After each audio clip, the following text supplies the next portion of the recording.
नमस्कार. अन्नपूर्णाच्या स्वयंपाकघरात तुमचं सगळ्यांचं मनपूर्वक स्वागत.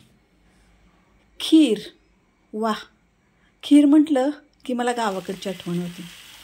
तर चला आपण आता खीर बनवायची. इथं खीर बनवण्यासाठी मी खपली गहू घेतले आहेत 1/2 किलो. आता आपण पाकडून ते स्वच्छ करून घ्यायचे आहेत. स्वच्छ झाले की निवडून आपण थोडं त्याला मिक्सरमधून फिरवून घ्यायचं आहे. ते पॉलिश केलेलेच आहेत, पण तरीही मिक्सरला फिरवले की जरा बारीक होतात आणि अजून त्याची सालं जास्त निघतात. हे बघू शकता तुम्ही, त्याची पुढं अजून कितीतरी सालं निघाली आहेत. अशा पद्धतीनं आपण हे गहू स्वच्छ करून, आता हे पाणी गरम केले मी इथं, याच्यामध्ये मी हे स्वच्छ केलेले गहू 1 तासाभरासाठी भिजत घालणार आहे. भिजवले की ते अगदी मऊ छान शिजतात. तर आता मी हे 1 तासभर असंच ठेवून देणार आहे. त्याच्यानंतर मग आपण शिजवू. तर हे गहू मी साधारण 1 तास 1.5 तास भिजवलेत. आता आपण हे कुकरमध्ये शिजायला घालणार आहोत.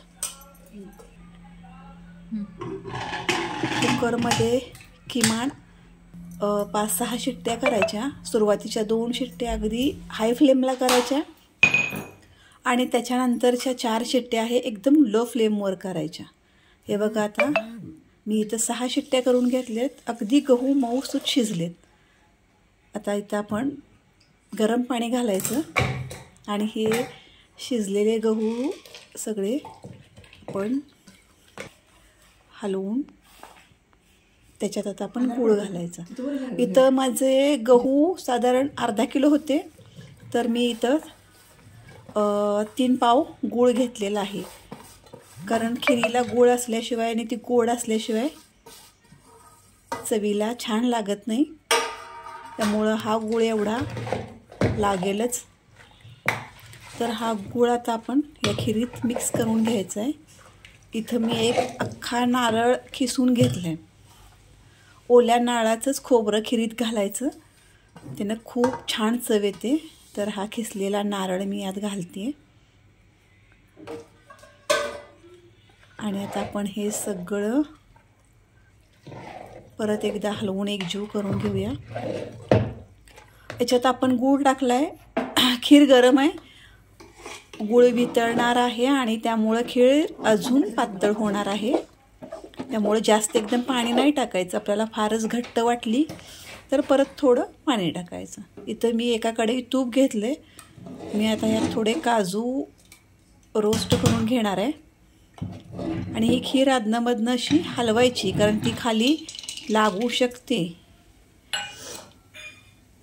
तर मी इथं हे ड्रायफ्रूट म्हणण्यापेक्षा फक्त काजू आहेत, जे मी तुपात रोस्ट करून घेणार आहे. कारण ते रोस्ट केले चांगले की मग चवीला छान लागतात.